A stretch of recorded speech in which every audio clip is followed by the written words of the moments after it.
Hello everyone, welcome back to Srishti Smart Brains. So today we will cover unit number 1 of our DSC Feminist Perspective on Epistemology and Ethics.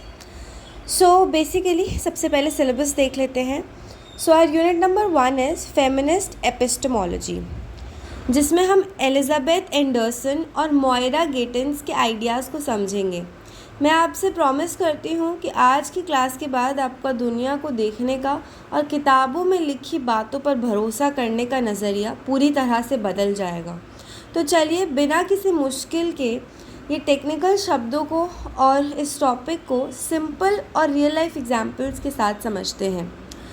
So let's start with what is feminist epistemology.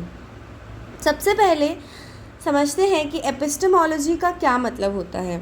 Epistemology का simple सा मतलब होता है study of knowledge, यानी ज्ञान की पढ़ाई. Knowledge क्या है, नॉलेज बनती कैसे है, और सबसे बड़ा सवाल ये नॉलेज बनाता कौन है. आज तक आपने जो भी किताबों में पढ़ा है, चाहे वो साइंस हो, हिस्ट्री हो या फ़िलॉसफी, क्या वो सच में सबके लिए बराबर और ट्रू है. यहाँ आती है फेमिनिस्ट एपिस्टेमोलॉजी.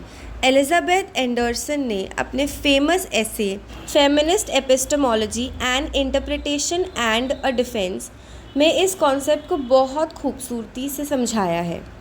एंडरसन का सबसे बड़ा पॉइंट ये है कि ज्ञान या नॉलेज हवा में से नहीं आती. ये लोग नॉलेज बनाते हैं जिन्हें हम नोअर्स कहते हैं. उनकी एक रियल लाइफ होती है, एक बैकग्राउंड होता है, एक जेंडर होता है और एक क्लास होती है. एक बहुत सिंपल एग्जाम्पल लेते हैं. सोचिए रात के 11 बज रहे हैं. एक लड़का अकेला एक सुनसान सड़क पर चल रहा है. उसका उस सड़क का नॉलेज कैसा होगा. वो शायद आराम से ईयरफोन्स लगाकर गाने सुनते हुए बिना किसी डर के चलेगा. उसके हिसाब से ये स्ट्रीट बिल्कुल सेफ़ और शांत है. पर अगर उसी सेम सड़क पर उसी सेम टाइम पर एक लड़की अकेले चल रही है, तो उसका नॉलेज ऑफ दैट स्ट्रीट बिल्कुल अलग होगा. वो लगातार अपने आसपास देखेगी, अपने बैग को टाइट पकड़ेगी, फ़ोन हाथ में रखेगी और ईयरफोन्स बिल्कुल नहीं लगाएगी. उसके हिसाब से ये स्ट्रीट डेंजरस और अनसेफ है. तो यहाँ सवाल ये उठता है, सच क्या है. क्या सड़क सेफ़ है या अनसेफ. ट्रेडिशनल फ़िलॉसफी आज तक सिर्फ उस लड़के के नज़रिए को यूनिवर्सल ट्रुथ या न्यूट्रल ट्रुथ मानती आई है, क्योंकि सदियों से किताबें और थ्योरीज़ सिर्फ आदमियों ने लिखी है. उन्होंने जो महसूस किया, जो देखा, उसी को उन्होंने पूरी दुनिया का सच बता दिया. एंडरसन यही समझाती है कि ट्रेडिशनल नॉलेज ने औरतों के एक्सपीरियंस को हमेशा इग्नोर किया है. जब हम नॉलेज क्रिएट करते वक्त औरतों के नज़रिए, वुमेन्स पर्सपेक्टिव को भी शामिल करते हैं, तो उसे फेमिनिस्ट एपिस्टेमोलॉजी कहते हैं. कुछ लोग एंडरसन को क्रिटिसाइज़ करते थे कि फेमिनिज़म तो बायस्ड है, औरतों का साइड लेता है, नॉलेज तो न्यूट्रल होनी चाहिए. इसके जवाब में एंडरसन अपना डिफेंस देती है. वो कहती है कि जिसे तुम आज तक न्यूट्रल और अनबायस्ड समझ रहे थे, वो दरअसल मेल बायस्ड था.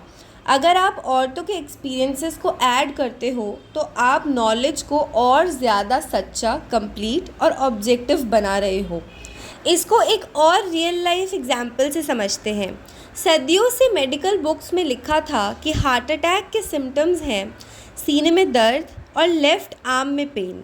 इसे यूनिवर्सल नॉलेज मान लिया गया. पर बाद में पता चला कि ये सिर्फ मर्दों के लिए सिम्टम्स थे. औरतों में हार्ट अटैक के सिम्टम्स अलग होते हैं, जैसे थकान होना, नौजिया या बैक पेन.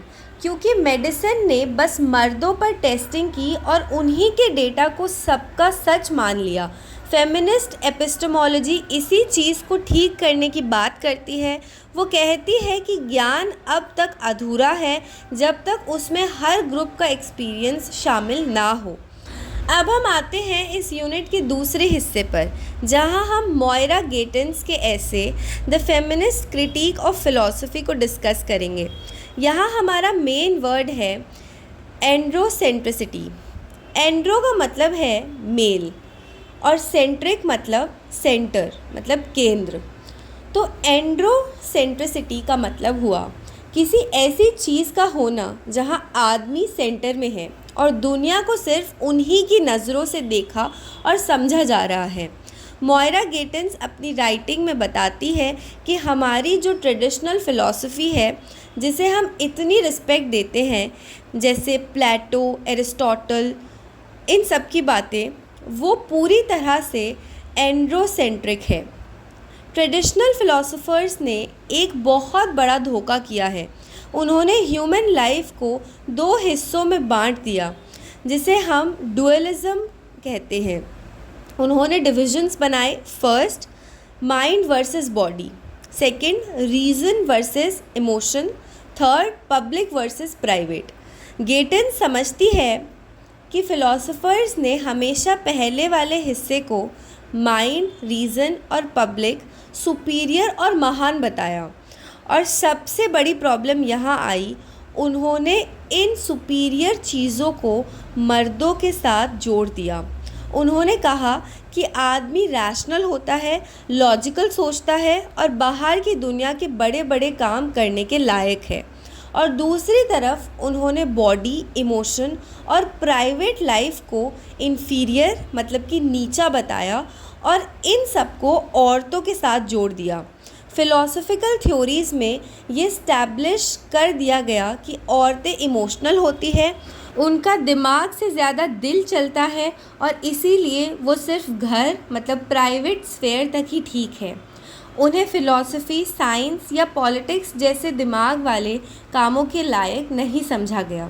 गेटेंस यही सवाल उठाती है, ये रूल बनाया किसने? ये सारी थ्योरीज सिर्फ मेल फ़िलासफ़र्स ने एक बंद कमरे में बैठकर लिख दी, जिसमें उन्होंने अपने आप को सुपीरियर और औरतों को नेचुरल तौर पर इन्फीरियर बना दिया। जब फ़िलासफ़ी कहती है man is a rational animal, तो वो मैन सच में सिर्फ मर्द को डिनोट कर रहा था, औरत को नहीं। आप इसे आज के कॉरपोरेट कल्चर में भी देख सकते हैं। एक अच्छा लीडर या बॉस कैसा होना चाहिए? ट्रेडिशनल डेफिनेशन कहती है अग्रेसिव, लॉजिकल, जो जल्दी स्ट्रॉन्ग डिसीजंस ले सके और इमोशंस को दूर रखे। ये सारी क्वालिटीज़ सोसाइटी ने मेल क्वालिटीज़ मानी हैं।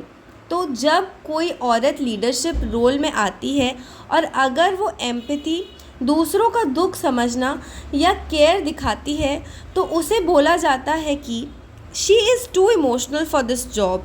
गेटेंस कहती हैं कि हमने रीज़न और लॉजिक की डेफिनेशन ही इतनी एंड्रोसेंट्रिक, मेल सेंटर्ड बना दी है कि औरतों का उस डेफिनेशन में फ़िट आना ही मुश्किल हो जाता है। गेटेंस ये डिमांड नहीं कर रही है कि हम फ़िलासफ़ी को पूरी तरह फेंक दें। उनकी क्रिटिक का मकसद मतलब कि पर्पस ये है कि हम ब्लाइंड फॉलोअर्स ना बने। जब हम फ़िलासफ़ी की किताबें पढ़ें तो हमें ये दिखना चाहिए कि ये यूनिवर्सल ह्यूमन की बात नहीं कर रही है, बल्कि एक स्पेसिफ़िक मेल ह्यूमन की बात कर रही है। हमारी रिस्पॉन्सिबिलिटी है कि इस अधूरे ज्ञान को क्वेश्चन करें और एक ऐसी फ़िलासफ़ी बनाएं जो औरतों को बॉडीली एक्सपीरियंसेस और इमोशनल इंटेलिजेंस को इन्फीरियर ना माने, बल्कि उसको उतनी ही वैल्यू दे जितनी लॉजिक और रीज़न को मिलती है। So now conclusion. ओके, सो इस पूरे यूनिट का कंक्लूजन यही है कि नॉलेज इज़ नेवर न्यूट्रल। जो ताकतवर होता है वही दुनिया की कहानी लिखता है। हिस्ट्री को हिज स्टोरी, उस आदमी की कहानी, इसीलिए कहा जाता है क्योंकि उसमें हर स्टोरी हमेशा से गायब रहा है। एलिज़ाबेथ एंडरसन और मोइरा गेटेंस दोनों ही हमें आईना दिखा रही हैं। एंडरसन हमें सिखाती है कि एक औरत जब ज्ञान बनाती है तो वो अपना एक अलग सिचुएटेड मतलब एक्सपीरियंस लेकर आती है जो सोसाइटी को कंप्लीट करता है। दूसरी तरफ गेटेंस हमें बताती है कि पुरानी फ़िलासफ़ी के चश्मे मतलब ग्लासेस मेल फोकस्ड हैं और उन्होंने किस तरह औरत को हमेशा इमोशनल और बॉडी तक सीमित रख कर सुपीरियर बनाने का मौका ही नहीं दिया। As modern thinkers and students, आपका काम अब ये है कि आप हर उस नॉलेज पर सवाल उठाएं जो क्लेम करती है कि ये सबके लिए ट्रू है। आप खुद से पूछें, क्या इसमें औरतों का पर्सपेक्टिव शामिल है? अगर नहीं तो वो ज्ञान अधूरा है। सो आई होप आपको सारी की सारी चीज़ें अच्छे से क्लियर हो गई होंगी। Still if you have any doubts, feel free to ask me in the comment box. I will reply you as soon as possible. Hello everyone, welcome back to Srishti Smart Brains. So today we will cover unit number 2 of our DSC, Feminist Perspective on Epistemology and Ethics. So this is for philosophy honors students. Okay, so let's start. Let's have a look at the syllabus first, displayed on the screen. So total we have 4 units in our syllabus. Unit number 1 हमने already cover कर लिया है। तो unit number 2 हमारा है body and gender. ये topic सिर्फ exam के लिए नहीं बल्कि हमारी रियल लाइफ को समझने के लिए भी बहुत इम्पॉर्टेंट है। इस यूनिट में हम 2 मेन टॉपिक्स कवर करेंगे। पहला है gender and the biological life, मतलब जेंडर और हमारी बायोलॉजिकल बॉडी के बारे में, जिसके लिए हम लिंडबर्ग के आइडियाज़ डिस्कस करेंगे। और दूसरा है analysing the notion of self, gendered और नॉट। हमारा अस्तित्व या सेल्फ, क्या उसका कोई जेंडर होता है? जिसमें हम रूथ विनीता की बताई हुई एक बहुत ही पुरानी और इंटरेस्टिंग कहानी सुनेंगे, सुलभा और किंग जनक की। Okay, so let's start with our first part which is gender and the biological life. So सबसे पहले एक सिंपल सा सवाल सोचिए। जब किसी के घर में बच्चा पैदा होने वाला होता है तो लोग क्या पूछते हैं, लड़का हुआ या लड़की? और पैदा होते ही सोसाइटी उस बच्चे के लिए रूल्स बनाना शुरू कर देती है। अगर लड़का है तो ब्लू कपड़ा, गन या कार वाले खिलौने। अगर लड़की है तो पिंक कपड़े और बार्बी डॉल्स। अब मुझे बताइए, क्या किसी बच्चे के डीएनए में लिखा होता है कि उसे पिंक कलर पसंद आएगा या ब्लू? नहीं ना, ये सोसाइटी तय करती है। इसी चीज़ को समझने के लिए एक राइटर है लिंडबर्ग। उन्होंने एक ऐसे लिखा है, life as we have known it, feminism and biology of gender. Lindberg हमें बताती है कि कैसे सदियों से सोसाइटी ने बायोलॉजी, हमारी फिज़िकल बॉडी को एक एक्सक्यूज़ की तरह यूज़ किया है ताकि मर्द और औरत में फ़र्क बनाया जा सके। अक्सर लोग कहते हैं लड़कियां बायोलॉजिकली सॉफ्ट और इमोशनल होती हैं, इसीलिए उन्हें घर और बच्चों को संभालना चाहिए। लड़के बायोलॉजिकली स्ट्रॉन्ग होते हैं, इसीलिए उन्हें बाहर जाकर पैसे कमाने चाहिए और रोना नहीं चाहिए। इसे हम कहते हैं बायोलॉजी को डेस्टिनी मान लेना। मतलब अगर आप एक फ़ीमेल बॉडी के साथ पैदा हुए हैं तो आपकी किस्मत और आपका काम पहले से तय है। लेकिन लिंडबर्ग इस बात को चैलेंज करती है। वो कहती है कि सेक्स और जेंडर दोनों अलग चीज़ें हैं। सेक्स का मतलब है हमारी बायोलॉजिकल बॉडी जो नेचर ने बनाई है, लेकिन जेंडर का मतलब है वो सारे रोल्स, रूल्स और एक्सपेक्टेशंस जो सोसाइटी हम पर थोपती है हमारी बॉडी देखकर। एक एग्जाम्पल लेते हैं।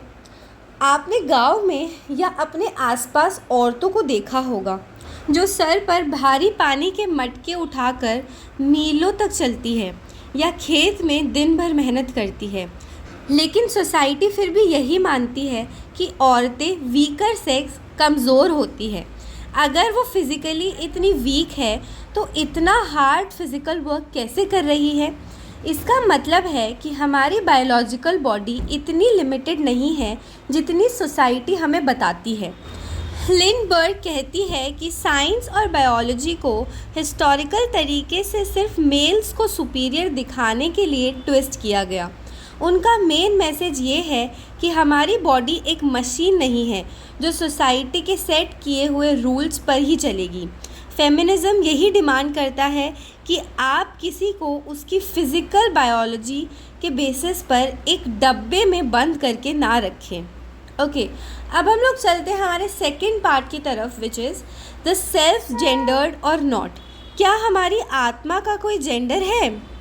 अब एक क्वेश्चन सोचिए, आपका सेल्फ क्या है?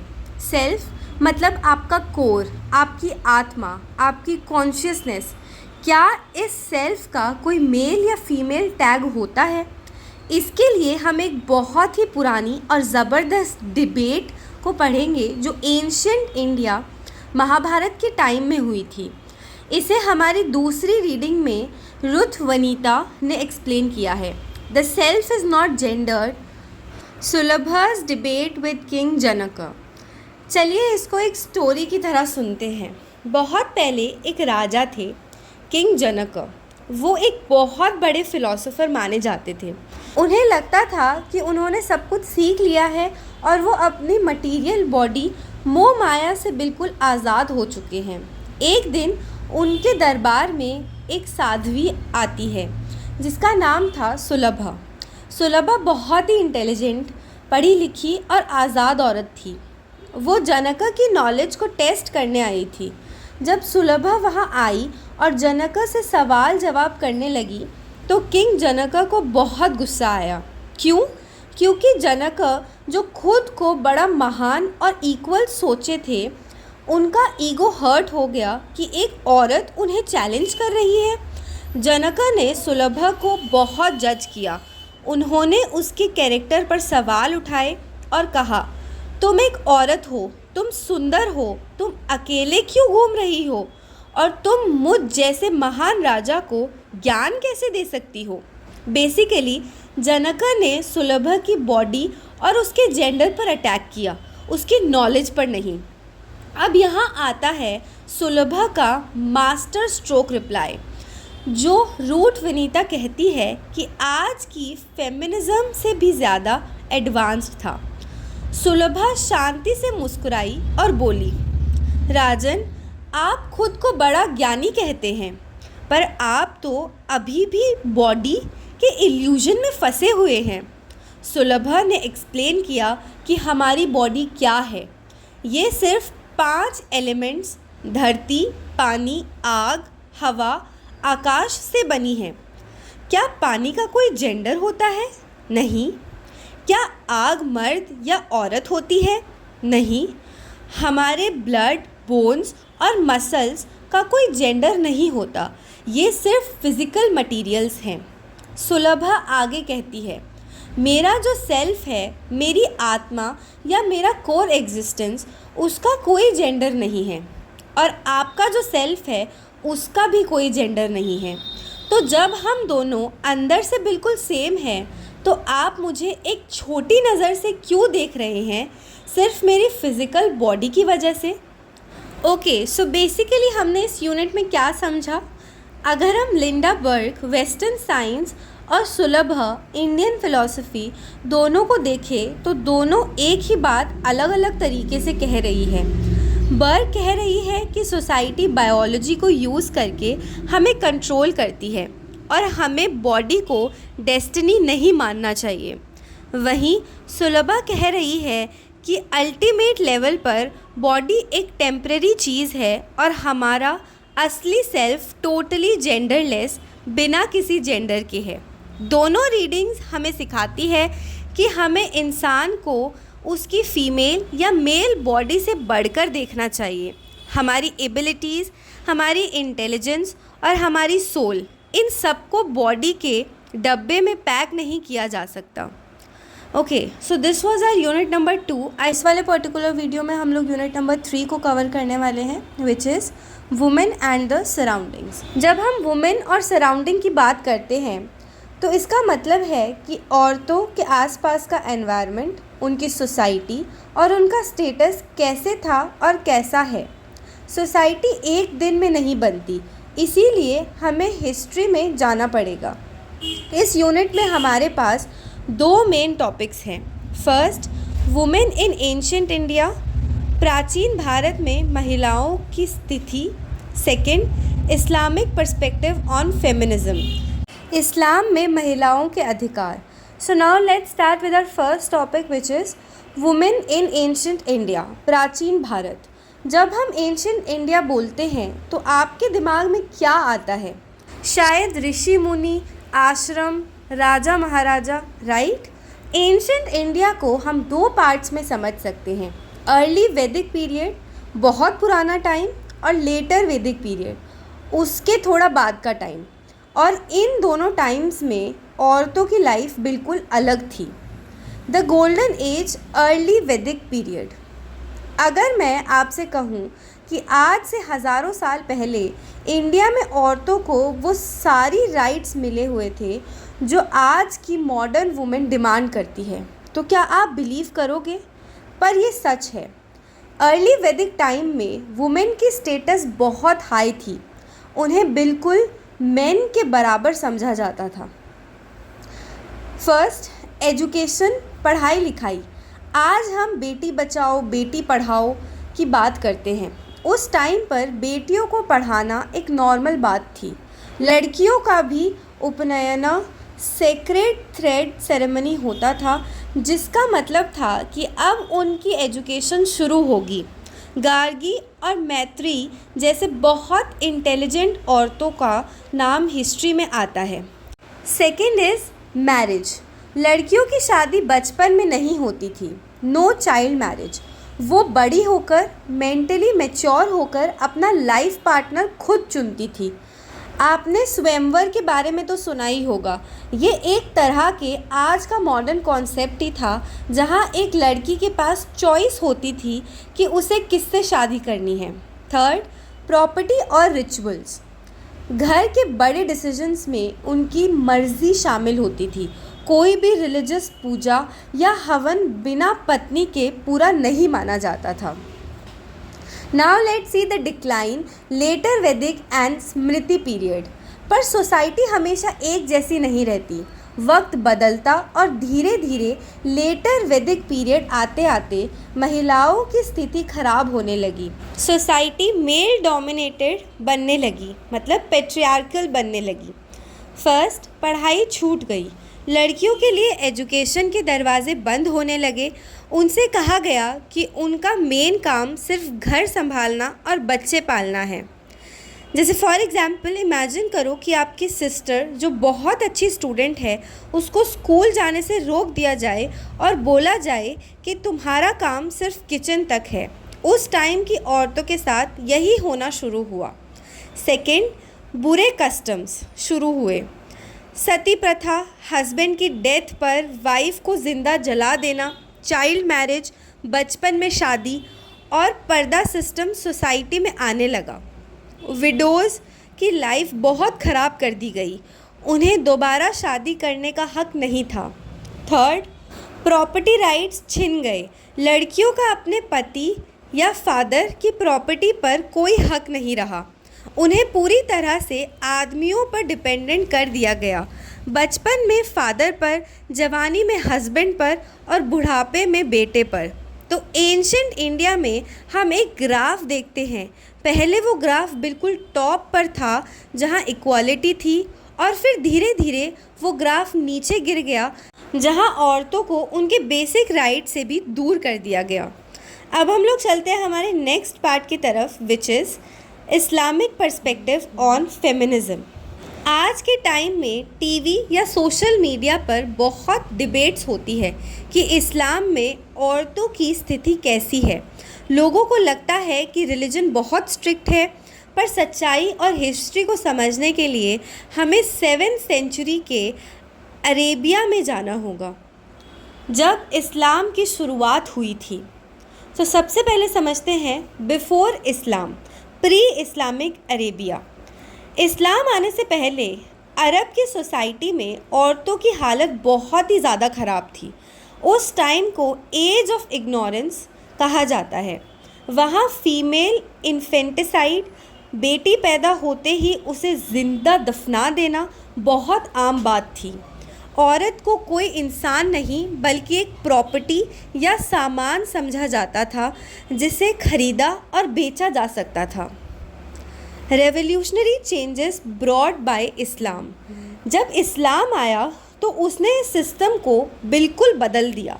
अगर हिस्टोरिकल पॉइंट ऑफ व्यू से देखा जाए तो Islam was one of the first movements जिसने औरतों को ऐसे राइट्स दिए जो उस टाइम की दुनिया में कहीं नहीं थे। इसीलिए इसको हम एक तरह का अर्ली फेमिनिज़म कह सकते हैं। आइए देखते हैं क्या बदला। First, right to life. सबसे पहला काम ये किया गया कि फ़ीमेल इन्फेंटिसाइड को स्ट्रिक्टली बैन कर दिया गया। बेटी के पैदा होने को एक ब्लेसिंग, आशीर्वाद बताया गया। सेकंड, एजुकेशन राइट, पढ़ाई का हक। इस्लाम में कहा गया कि एजुकेशन हासिल करना हर मुसलमान मर्द और औरत पर मैंडेटरी है, मतलब पढ़ाई करना लड़का और लड़की दोनों के लिए ज़रूरी है। Third, right to property and own money. उस ज़माने में जब दुनिया की बाकी औरतों को खुद एक प्रॉपर्टी समझा जाता था, इस्लाम ने औरतों को प्रॉपर्टी इनहेरिट करने का हक दिया, फादर, हस्बैंड और सन की प्रॉपर्टी में हिस्सा। और अगर एक औरत खुद पैसे कमाती थी तो उस पैसे पर सिर्फ उसका हक है, उसके पति या पिता का नहीं। Fourth, marriage and divorce consent. शादी के लिए लड़की की मर्ज़ी मतलब कॉन्सेंट होना सबसे बड़ी कंडीशन बना दी गई। बिना लड़की की हाँ के निकाह नहीं हो सकता। और अगर शादी नहीं चल रही तो जिस तरह मर्द को तलाक का हक है उसी तरह औरत को भी डिवोर्स देने का हक दिया गया। फिफ्थ, मेहर, फाइनेंशियल सिक्योरिटी। शादी के वक्त लड़के की तरफ से लड़की को एक अमाउंट दिया जाता था जिसे मेहर कहते हैं। ये गिफ्ट लड़की का होता है और उसके फ्यूचर सिक्योरिटी के लिए होता है। फिर आज हमें डिफरेंस क्यों दिखता है? आप सोच रहे होंगे कि अगर हिस्ट्री में इतने राइट्स थे तो आज को जगह पर हालात इतने ख़राब क्यों दिखाई देते हैं? इसका रीज़न रिलीजन नहीं है बल्कि कल्चर और पैट्रियार्की, पुरुष प्रधान सोच है। वक्त के साथ लोगों ने अपने पावर के लिए रूल्स को बदल दिया और उसमें अपने लोकल कस्टम्स मिला दिए। जो रियल पर्सपेक्टिव था जिसमें मर्द और औरत इक्वल थे उसको दबा दिया गया। फेमिनिज़म इन इस्लाम का बेसिक मतलब यही है कि औरत को वापस वही सारे अधिकार मिलने चाहिए जो एक्चुअल में उसको दिए गए थे।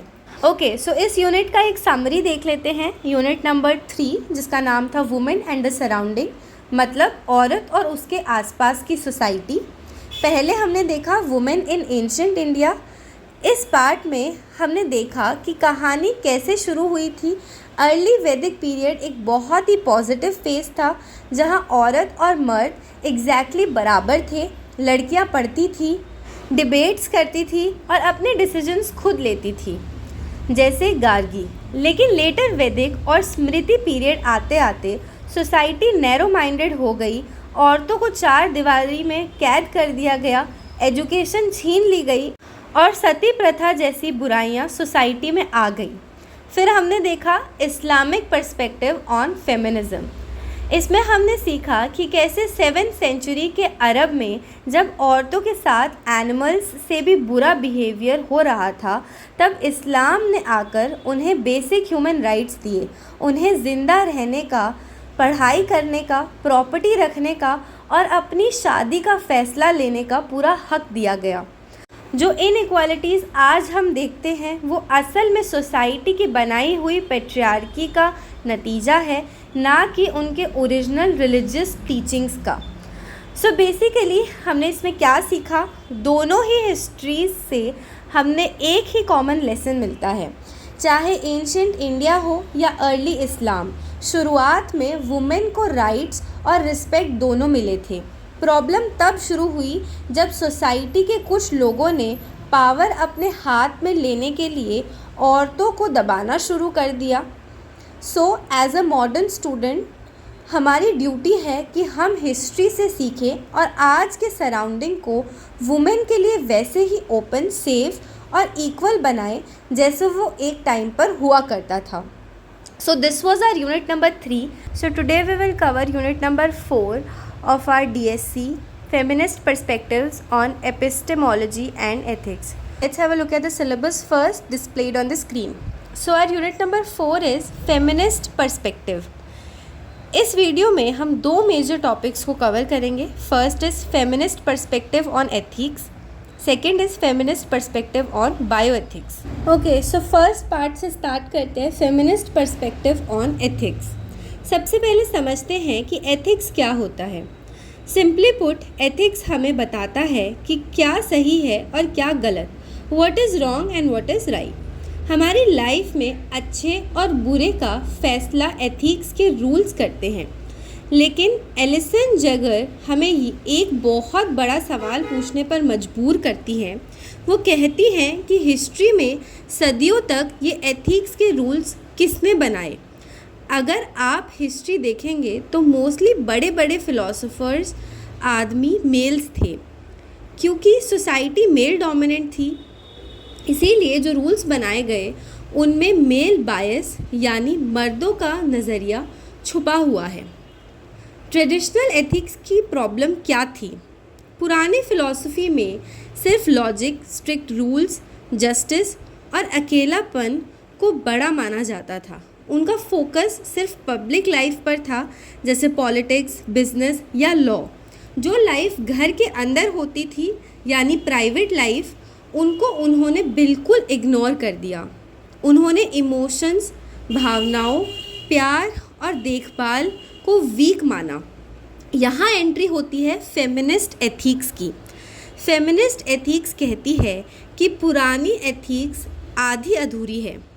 एलिसन जैगर समझती हैं कि हमें औरतों मतलब वुमेन के एक्सपीरियंसेस को भी वैल्यू करनी पड़ेगी. औरतों को सदियों से केयर गिविंग का काम दिया गया. बच्चों को पालना, बीमार लोगों की देखभाल करना, फैमिली को जोड़ कर रखना. ट्रेडिशनल फ़िलॉसफी बोलती थी कि ये सब तो नेचुरल काम है, इसमें कोई बड़ा एथिकल दिमाग नहीं लगता. लेकिन फेमिनिस्ट एथिक्स पूछती है क्यों नहीं लगता. जैसे इसको एक एग्जाम्पल से समझते हैं. मान लीजिए आपके घर में 2 लोग हैं. एक आपके फादर हैं जो एक जज या मैनेजर हैं. वो स्ट्रिक्ट रूल्स फॉलो करते हैं और ड्यूटी करते हैं. सोसाइटी कहती है वाह कितने एथिकल और महान इंसान हैं. दूसरी तरफ आपकी मदर है जो रात भर जाग कर आपकी केयर करती है जब आपको बुखार होता है. वो पड़ोसी की मदद करती है. वो अपने इमोशंस और एम्पैथी, दूसरों का दर्द समझना से पूरा घर चलाती है. पुरानी फ़िलॉसफी कहती कि फादर का काम ही रियल एथिक्स है, क्योंकि उसमें लॉजिक है, और मदर तो बस इमोशंस में बहकर काम कर रही है. फेमिनिस्ट एथिक्स इस सोच को रिजेक्ट करती है. फेमिनिस्ट एथिक्स कहती है कि केयर, एम्पैथी और रिश्ते मतलब रिलेशनशिप्स भी उतने ही इम्पॉर्टेंट एथिकल रूल्स हैं जितना कि जस्टिस या लॉजिक. किसी की देखभाल करना और इमोशंस को समझना कमज़ोरी नहीं है, बल्कि बहुत बड़ी मॉरल स्ट्रेंथ है. एलिसन जैगर के हिसाब से फेमिनिस्ट एथिक्स के 2 मेन काम हैं. फर्स्ट, ऑपरेशन को ख़त्म करना मतलब कि दबाव को ख़त्म करना. सोसाइटी में जहाँ भी औरतों के साथ भेदभाव हो रहा है उसे पहचानना और रोकना.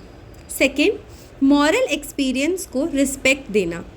सिर्फ मर्दों के बनाए रूल्स को सच ना मानना, बल्कि औरतों के नज़रिए और उनकी केयर करने की पावर को सोसाइटी में इक्वल रिस्पेक्ट दिलाना. हम सब एक दूसरे से जुड़े हुए हैं, मतलब इंटरडिपेंडेंट हैं. हम कोई मशीन्स नहीं हैं. रिश्ते निभाना एक बहुत बड़ा एथिकल काम है. अब हम लोग चलते हैं हमारे दूसरे पार्ट की तरफ, which is feminist perspective on bioethics. अब हम इसी फेमिनिस्ट सोच को हेल्थ केयर और मेडिसिन में अप्लाई करेंगे. इस फील्ड को हम बायोएथिक्स कहते हैं. बायोएथिक्स का मतलब है मेडिकल फील्ड के सही और गलत रूल्स. जैसे डॉक्टर को पेशेंट से कैसा बिहेव करना चाहिए, ट्रीटमेंट किसको और कैसे करना चाहिए, ट्रेडिशनल बायोएथिक्स में क्या गड़बड़ थी? पीपल के पेड़ की तरह मेडिकल फील्ड की रूट्स भी मेल डोमिनेंट सोसाइटी में बसी थी। पुराने टाइम में एक कॉन्सेप्ट था जिसे हम पैटर्नलिज्म कहते हैं। इसका मतलब था कि डॉक्टर खुद को एक स्ट्रिक्ट पिता मतलब कि फादर फिगर मानता था और पेशेंट से कहता था, मैं डॉक्टर हूँ, मुझे सब पता है, तुम बस चुपचाप दवाई खाओ और अपना दिमाग मत लगाओ। इसमें पेशेंट की चॉइस को कोई रिस्पेक्ट नहीं मिलती थी, खास तौर पर अगर पेशेंट एक औरत हो। फेमिनिस्ट बायोएथिक्स आकर इस सिस्टम को हिला देती है। वो कहती है कि मेरा शरीर मेरा हक, माय बॉडी माय राइट्स। किसी भी औरत की बॉडी कोई मशीन नहीं है जिसे सोसाइटी, स्टेट या डॉक्टर कंट्रोल करे। इसे समझने के लिए एक एग्जाम्पल लेते हैं। फर्स्ट एग्जाम्पल, मेडिकल रिसर्च में भेदभाव। आपको सुनकर शायद हैरानी होगी, लेकिन सदियों तक नई दवाइयों और ट्रीटमेंट्स का टेस्ट सिर्फ आदमियों, मेल बॉडीज़ पर होता था। साइंटिस्ट सोचते थे कि औरतों की बॉडी थोड़ी कॉम्प्लिकेटेड होती है, उनमें हार्मोन चेंजेस होते रहते हैं, तो टेस्ट करना मुश्किल है। इसका रिज़ल्ट क्या हुआ?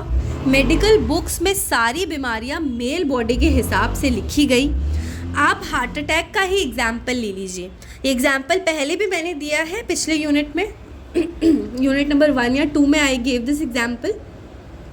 हम मूवीज़ और बुक्स में सिखाया गया कि हार्ट अटैक का मतलब है चेस्ट के लेफ़्ट साइड में तेज़ दर्द होना और लेफ़्ट हाथ सुन्न पड़ जाना। लेकिन क्या आप जानते हैं कि औरत में हार्ट अटैक के सिम्टम्स बिल्कुल अलग हो सकते हैं? उन्हें पीठ में दर्द, बहुत थकान या उल्टी आने जैसे फीलिंग्स हो सकते हैं। क्योंकि मेडिसिन ने सिर्फ आदमियों को स्टैंडर्ड माना, इसीलिए कई सालों तक औरतों के हार्ट अटैक्स सही टाइम पर पहचाने ही नहीं गए और उनकी जान चली गई। फेमिनिस्ट बायोएथिक्स इस बात के खिलाफ आवाज़ उठाती है और कहती है कि मेडिकल रिसर्च दोनों जेंडर्स के लिए इक्वल और इंक्लूसिव होना चाहिए। दूसरा एग्जाम्पल ले लेते हैं, प्रेगनेंसी और रिप्रोडक्टिव राइट्स। माँ बनना एक औरत की लाइफ का सबसे बड़ा और पर्सनल फैसला होता है, लेकिन ट्रेडिशनल मेडिकल सिस्टम ने प्रेगनेंसी को एक मेडिकल कंडीशन या बीमारी जैसा बना दिया जहाँ डॉक्टर ही सारे डिसीजंस लेता था। फेमिनिस्ट बायोएथिक्स कहती है कि औरत को फैमिली प्लानिंग, बर्थ कंट्रोल और प्रेगनेंसी के दौरान पूरे राइट्स मिलने चाहिए। डिलीवरी के टाइम पर औरत कोई पैसिव मशीन नहीं है। उसकी आवाज़, उसका पेन और उसकी चॉइसेस को प्रायोरिटी मिलनी चाहिए। ओके, एक लास्ट एग्जाम्पल, एक और एग्जाम्पल से समझते हैं। इंटरसेक्शनैलिटी, क्लास और कास्ट का असर। फेमिनिस्ट बायोएथिक्स सिर्फ जेंडर पर नहीं रुकती। जगर की फ़िलॉसफी हमें बताती है कि सब औरतों की प्रॉब्लम्स भी एक जैसी नहीं होती। एक अमीर एजुकेटेड औरत जब किसी बड़े प्राइवेट हॉस्पिटल में जाती है तो उसका इलाज अलग होता है, लेकिन जब एक गरीब महिला या किसी गांव की औरत सरकारी हॉस्पिटल में जाती है तो कई बार डॉक्टर और स्टाफ उसकी बात को ध्यान से नहीं सुनते या उसके दर्द को सीरियसली नहीं लेते। फेमिनिस्ट बायोएथिक्स मांग करती है कि सोसाइटी का सबसे कमज़ोर और मार्जिनलाइज्ड इंसान को भी रिस्पेक्ट और बेस्ट मेडिकल केयर मिलनी चाहिए। हेल्थ केयर में पावर का गलत फ़ायदा, अब्यूज़ ऑफ पावर नहीं होना चाहिए। सो अब हम इसका एक क्विक समरी देख लेते हैं पूरे के पूरे यूनिट का कि हमने क्या पढ़ा। ठीक है, तो मेरे प्यारे दोस्तों, आज हमने इस लेक्चर में क्या सीखा उसको एनालाइज कर लेते हैं। फर्स्ट, एथिक्स क्या था और फेमिनिस्ट एथिक्स क्या है। पहले हमने देखा पुरानी सोच। एथिक्स का मतलब सिर्फ दिमाग, कानून और जस्टिस था। फीलिंग्स और घर के कामों को बेकार माना गया। फिर हमने देखा फेमिनिस्ट सोच। एथिक्स सिर्फ रूल्स का नहीं बल्कि दिल और रिश्तों का भी सब्जेक्ट है। केयर, एम्पैथी और दूसरों की हेल्प करना उतना ही महान एथिकल काम है जितना कि कोर्ट में जस्टिस देना। फेमिनिस्ट एथिक्स मेल बायस को एक्सपोज करती है और इक्वालिटी लाने की कोशिश करती है। सेकेंड पार्ट में हमने देखा बायो एथिक्स में फेमिनिस्ट पर्सपेक्टिव क्यों ज़रूरी है। पुरानी सोच, मेडिसिन में मेल बॉडी को स्टैंडर्ड माना जाता था, डॉक्टर जो बोले वही सही है, पेशेंट स्पेशली वुमेन की कोई आवाज़ नहीं थी। दूसरा, फेमिनिस्ट सोच, women's body matters, medical research औरतों पर भी बराबर होनी चाहिए ताकि उनकी हेल्थ इश्यूज़ को सीरियसली लिया जाए। औरत का अपनी बॉडी पर पूरा कंट्रोल, रिप्रोडक्टिव राइट्स होना चाहिए। हेल्थ केयर में डॉक्टर और पेशेंट के बीच दोस्ती और रिस्पेक्ट का रिश्ता होना चाहिए, एक बॉस और सर्वेंट वाला नहीं। ओके, सो आई होप आपको सारे के सारे यूनिट्स अच्छे से क्लियर हो गए होंगे। Still if you have any doubts feel free to ask me in the comment box. I will reply you as soon as possible. Thank you so much for watching and don't forget to subscribe.